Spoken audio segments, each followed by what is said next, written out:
Up, everybody? Welcome to another exciting hour in the Safe Zone. My name is Cate, your host. Thank you all for joining me. We have some very interesting news to talk about today, and very soon I will be joined by a very special guest as well, who will be sharing some insight as a security and blockchain expert. And maybe you have guessed, what we will be talking about today is the huge hack that happened at Twitter yesterday, which is crazy, totally crazy, because the accounts that were affected at Twitter were actually just about all the so-called blue checkmark accounts, which means that these are people who have verified their identity with Twitter. And so generally speaking, we've also known that at least some of these accounts use two-factor authentication. So how did this happen? It is unclear at this time, but it raises some very serious questions about both the security at Twitter, about these kinds of reports and things going unnoticed for a long time, and so many other things. So we're going to be talking all about that today. Now, for those who maybe are unaware of this hack that happened, it was reported yesterday. It started about 1 p.m. No, it was 1 p.m. Pacific time, about 4 p.m. Eastern time. And really amazing. What happened was this group or these individuals who were doing these actions, they had somehow gotten a hold of some Twitter admin tools. So it is quite possible that this is part of a coordinated attack, and also may involve Twitter employees themselves. So very interesting things that happened. So what happened was, these accounts that were compromised, it included people like Elon Musk, Barack Obama, Joe Biden, so many other celebrities, big name political figures, and they were tweeting out this Bitcoin scam, essentially, where they were saying, hey, if you send us a small amount of Bitcoin in the next 30 minutes, then we will send you back double that amount. And let me just tell you, folks, anytime you see something like that, you should definitely be aware or beware, meaning stay away from it. That is definitely a classic maneuver by the bad guys to try and steal your Bitcoins in this case, or any other kind of crypto that they use. And so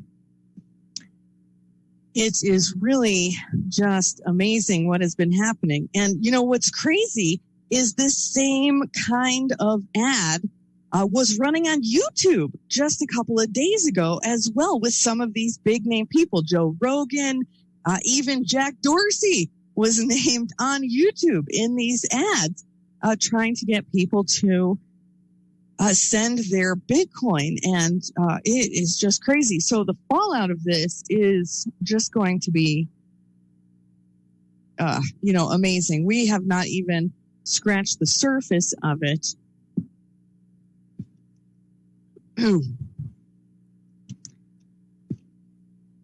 And we're going to be talking about this for quite some time. You know, like we talked about the Equifax hack that happened a while ago. This is another one that's going to be talked about for a very long time, because Twitter is used as a platform for, you know, people to get information, not just chat with their friends and stuff, but public services, fire departments, police, other emergency services, it actually happened that an earthquake was being reported right at this time when this hack happened, and Twitter had locked down all of the accounts that had the blue check mark when they discovered what was going on. And so they couldn't tweet out about this earthquake that was going on. So people, or maybe it was an earthquake, actually, I think it was a tornado warning. Either way, though, people in local areas were trying to get information, and they were prevented because of this attack that was going on. And I know myself, we had a forest fire near my place a couple of weeks ago, and I was going on Twitter to get information from the local fire department when that happened. So this is really amazing. And we're going to be talking about this more in our show. And right after my name is Cate, and you're listening to the Safe Zone Radio Show. Thank you all for sticking with us. Now, I'd like to introduce our very special guest who will be joining us today. His name is Jorge Sebastiao. He is a IT expert, a blockchain and data security expert, and is part of the Donatech team. So welcome. Thank you so much, George, for joining us today. It is my pleasure to be here, somewhere between Bahrain and the Middle East. Excellent. Well, thank you so much. So George is here to share with us some of his insights about what has been going on with Twitter. And maybe if you would mind, share a little bit more detail about yourself and your experience, George, for our listeners. Okay, sure. It's my great pleasure to be here. My name is Jorge Sebastiao. I have about 35 years of experience in information technology. And out of those 35 years, over 20 years has been in cybersecurity, and over 5 years has been in blockchain, cryptocurrencies, and associated. I actually graduated as a mathematician in Ottawa, Canada, but I also worked on a master's in the University of London in cybersecurity, and I teach cybersecurity since 1999, where I teach one of the first hacking courses in the Middle East. I spent the last 25 years across the whole Middle East, and about 25 countries in Africa, a bit of Asia, China, and quite a few countries, but right now mostly around the GCC area and parts of Europe as well. Excellent. Very cool. Well, thank you again for joining us.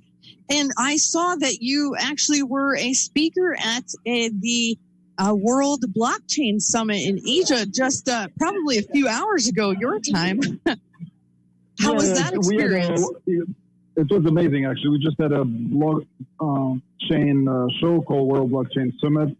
Actually, 2 days ago, we had the World AI Show, which was in Dubai. And we had the World Blockchain Summit in Asia, based out of Singapore, but basically broadcasting to the entire world with, basically keynote speakers from all over the world, quite big experience. So from the Middle East, we had people like, Dr. Marwan, which is the CISO of Dubai, myself, and quite a few other famous speakers in blockchain and cybersecurity. My topic was actually about blockchain and cybersecurity, privacy. And I guess the timing of the Twitter hacker is timely in the sense that, but I've been speaking about blockchain and cybersecurity now for almost 4 years. And one of my first speeches on this topic was in St. Petersburg, Russia, about 4 years ago. Wow, excellent. So, now that's a great segue into our topic for today. So, what are your thoughts on this? How could something like this happen at Twitter, where they could get a hold of these administration tools and into these supposedly secure accounts? Well, there's many things. First, let's backtrack a little bit that I think is quite important. Sure. Hacking of Twitter has been going on for quite a long time. And if you have noticed, it's kind of Bitcoin and Ethereum scams or blockchain-based scams around Twitter have been going on for at least 3 years, where in the early days, they centered primarily around advertising. So what happens, advertising was done around famous influencers and social media known people or people that are owners or CEOs of blockchain companies, like firm like CZ, which is the founder and CEO of Binance, and so on. So next to any of one of these tweets, they're saying, well, CZ is donating, or for example, one of the creators of Ethereum and so on. So this has been going on for some time, but through the advertising part of Twitter, not directly at these accounts specifically. So that means the problem is actually not from today. It's been going on for quite a long time. And for sure, millions of dollars so far has been lost. The current hack today actually did not lose too much money. It was in the hundreds of thousands of dollars, which compares relatively small to the $2 billion that was lost last year to attacks against exchanges, against, for example, people losing their crypto keys and many others. So, there's quite a whole of issues. More specifically about this hack, I think it's important to note that most of it is preventable in the sense that, let's first talk about the hack against Twitter itself. We don't know the details, how it was conducted yet, but I'm sure an audit will provide a forensic analysis. We'll do that over the next few days or weeks. Sure. But it does not really matter how it happened, because everybody is hackable. Every system is hackable. If the NSA was hackable, so Twitter obviously does not have more security than the NSA does. Right. So you can say that. So I think we all know that Snowden was able to get information out of the NSA. So Twitter is much further down the line in capabilities of being able to protect itself. Yeah. Hacks are actually relatively easy to do. I mean, for example, I know that on the market today we have zero-day attack against what is called, Google Chrome, and they're selling this hack for about $1 million on the market. So that means whoever buys this hack is able to hack any system where somebody is actually running Google Chrome as a browser. So it means they'll be able to take ownership of the system. And once you take ownership of administrator account or somebody in relatively power within that environment, then we can easily, take over the entire facility and slowly propagate the capabilities of what can be done. Wow. So the first thing is really about protecting the administration aspect and tying down the infrastructure of the Twitter network. Not just Twitter, but I think it's important to note all the social media, Facebook, Instagram, TikTok, and the other social media. It seems that this hack somehow was well planned in the sense that the people could have hacked probably a large number of accounts, but chose to pick and choose influencers or people that had high net worth and obviously a large number of followers and recognized or what we sometimes call verified, which is the yellow logo beside their name. So that means it's a brand name, it's recognized. So people will assume that this is true statement, not a false one. Yeah. So it's easy to kind of get people to, fall into this trap. Now, so the first part is really about securing the system. The second part that could have probably helped prevent this has nothing to do with securing the system. It is actually conducting user awareness with the average user. I do believe that people tend to focus on technology tools and investment on technology to protect the infrastructure, like two-factor authentication, multi-factor firewalls, intrusion detection systems, and whitelisting, and many technologies. However, this only stops 30 or 40% of the hacks. Most of the hacks today are still conducted because of social engineering. That means fooling somebody to do something they are not inclined to do by default. So because this was conducted from those accounts that have influence and are well recognized, that really means people would obey the request of those influential people without questioning whether there's an issue. Gotcha. So it means we have to have people question the media any social media. And then we're back to the same issue, which is not even Twitter or blockchain or crypto, but the issue that has been in the media for quite a long time, was the issue of fake news. So you can say this is a form of fake news, but a fake news for profit. Yes. Yeah. Well, I think all fake news is for profit in some fashion, otherwise they wouldn't do it. They've got to be profiting from it somewhere. Yeah. The profit and the motives are different. Maybe the profit motives is to get somebody elected or not elected. Yep. So in the end, yes, you can say the long-term returns on such a scam are much more profitable as a result. So you can say in this case, the financial impact was not so big, but I think the wake-up call was bigger.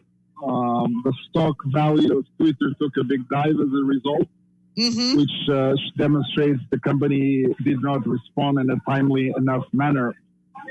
Yes. Since I've been involved in cybersecurity for over 20 years, one of the things I created is a framework to help organizations prevent themselves or do a better job at doing cybersecurity. And I used to call this the A6 of security. So this A6 is that each A actually means something of value. So the first A is called assess. That means if you want to know how to do security, you need to do an audit and understand what is your risks and your vulnerability. Once you know what is the problem, then you can solve it. So the second A stands for architect, which really means how you design the proper security to eliminate or mitigate the risks against that infrastructure. The third A is apply, which is the implementation and the installation of the security measures. The fourth A stands for administer, which is the things you should do every day. It's like, for example, monitoring. You need to have alerts that something has gone wrong, and then you need to respond to it. So if nobody is looking at the screen and the screen goes red, you got a serious problem. This is not unique. This is not unique to Twitter, to everybody. The fifth A stands for agility, which really means anytime there is an hack, time-based security matters. How quickly you respond to an attack eliminates the amount of damage that you do. Absolutely, And the last element is probably the most important A of all of them, which is awareness. No matter what you do in security, if you do not spend the time to give training and knowledge and refresh that knowledge regularly, you will not be able to help the users defend themselves. One concept we introduced a few years ago is called the Human Firewall, which means you want to give the humans or the persons or the users enough knowledge to question everything they see and then react in a more safe manner. Now, all these are protection mechanisms. I usually make it a bit like the way you drive a car, okay? If you drove a car 20 years ago, there was no seatbelts, okay? So that really means it was quite dangerous thing to do. So we introduced seatbelts. That was not enough. So then we introduced things like traction control, meaning, when you brake, you can brake in a safe way. We introduced airbags. So in case you hit something, then you don't hurt yourself. Then we introduced collision avoidance systems. So that means if the driver and the airbag does not take, then the car itself can help, and so on. And cars like more sophisticated like Tesla even have AI systems and cameras to almost, prevent 99% of the accidents. But that really means that even a car like Tesla with all these mechanisms, with AI and everything, can still get into an accident if you are reckless and if the user does not take care. So, and there has obviously been a few accidents, not too many, but much less, but still a few quite important. So that really means the same thing has to be applied in traditional systems like social media, banking systems, blockchain, crypto systems. So you need to have this layered approach to defend yourself and basically apply the 6 A's that I talked to you about. Sure. And then basically, operate in the safest possible environment. Now, does it mean that you're going to be 100% secure? The answer is no. But at least you'll be 99.99% secure, which I think will stop or at least eliminate even attacks such as today, to actually have a very big impact, and they'll have a very minor impact overall.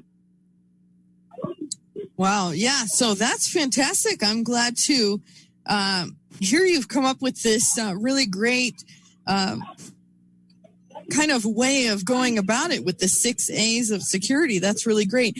And the Human Firewall is absolutely fantastic. You know, we share a lot of knowledge to bring awareness to our listeners on the Safe Zone Radio Show. We're constantly talking about ways that they can help keep themselves safe and things to avoid and look out for and all of that stuff. So I think that that is absolutely important when you're talking about that human firewall. And that's just us as people looking at things objectively and using discernment to think before we take action. Is this legitimate? Should I do this? You know, what might be the consequences? Those are all things that we should think about before we do anything, no matter what is going on. So that is really fantastic. Now, we do need to cut to a commercial break. BKQ, a Lotus broadcast station. The power of radio since 1967. What's up, everybody? Welcome back. You are listening to the Safe Zone Radio Show. My name is Cate, your host. Today, I am joined with a very special guest, Jorge Sebastiao, who is the head of technology at Danatech and a blockchain cybersecurity expert. And we've been talking about this Twitter hack that happened yesterday. George has been sharing some fantastic information, especially about what companies can do and what we can do as individuals to protect ourselves. Now, George, I had another question. So with this Bitcoin scam that they ran, now you mentioned, okay, this time around, it was only about $100,000 that was stolen from people, essentially. No, a little bit over 200,000. I mean, okay, 200,000. Which is relatively small compared to other, compared to 2 billion. Yes, exactly. Yeah. But so the real question is, how can these scammers be so sure they won't be caught by doing these kinds of scams? Well, because today on the internet is relatively easily to impersonate somebody else, and the internet does not have borders, so the hacks can really come from any part of the world. Wow. So they could be, you really don't know where they are. You know, they could be next to you in America. They could be in Russia. They could be in China. They could be in North Korea. They could be in Japan. So you understand, and they'll probably be behind multiple layers of impersonation, which makes it quite difficult to track. There was a famous book about cybersecurity that was introduced a few years back called Cuckoo's Egg, in which one of the famous cybersecurity individuals was originally an astronomer, was able to catch a hacker, but it took him something like 7 years before he was able to actually catch him from the point he identified that a hack has actually taken place. So that means sometimes catching the bad individual requires a lot of patience and a lot of dedication. Yeah, definitely.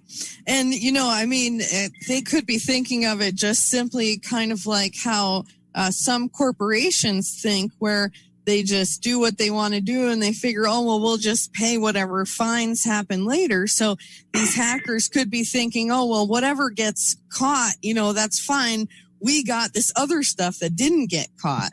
That could be also something to do with it too. It's just kind of the cost of them doing business, essentially. The whatever is caught, that we lost that, but we got so much other on top of it that wasn't found.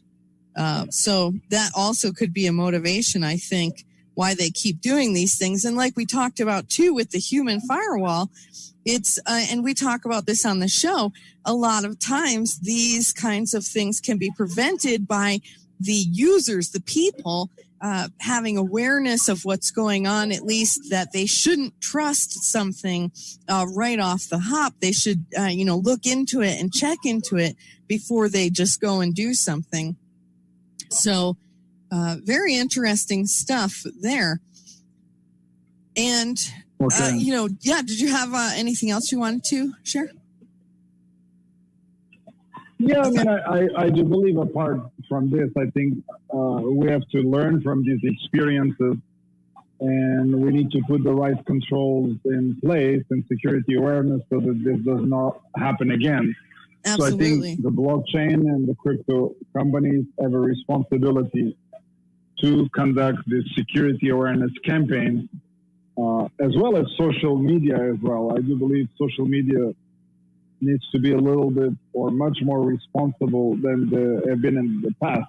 I mean, given that in the end, they're also raking in the profit from all the advertising associated with it. Yes. And a good percentage of that advertising is actually scammed. Oof. Yeah, that is ridiculous. Wow. It just blows your mind. You're absolutely right. These companies are making money from the ads, and the ads are scams, and yet they're still letting everybody be scammed. Well, I mean, there's some countries or a group of countries like European Union that have been a little bit more tough against that. And they're about 2 years ago, they put in place what's called the GDPR, which led to the creation of the privacy standard ISO 2770001/002. Sure. Which really means that we are on the right track to put the measures in place, to analyze the problem and then to put the right controls to protect the user, which is really the most vulnerable chain in the whole equation. Yeah, and the most valuable to their business. Without the users, they would have no business. Well, that is actually the point. If there is a loss of trust, the users will go somewhere else. Exactly. And everybody loses. So that means originally the internet was not designed to conduct e-commerce, but today with blockchain, we have established a substantially higher level of trust. So I do believe that in order for us to preserve this trust, we need to also extend it to the necessary security awareness as well. So security awareness programs is an extremely important component to actually drive the right level of security, not just technology by itself. Yes, I agree on that one. Absolutely. Well, thank you so much for joining us, George. I don't want to keep you. I know you have a very busy schedule, and we definitely appreciate all of your time today. So thank you so much again. We definitely love to have you back. Sure. Yeah, no problem. Next time, maybe we will have a little bit more time to discuss. And I do believe there is a lot of, especially in the blockchain area, areas of vulnerability that need to be addressed. One example would be smart contracts, because it's code, and the code is also itself vulnerable. And another area is the growth of what we call DeFi, which is distributed finance. So I see a lot of upcoming problems in DeFi that need to be addressed as well. Excellent. Well, I would love to have you back on the show, and we could talk about those topics as well at another time.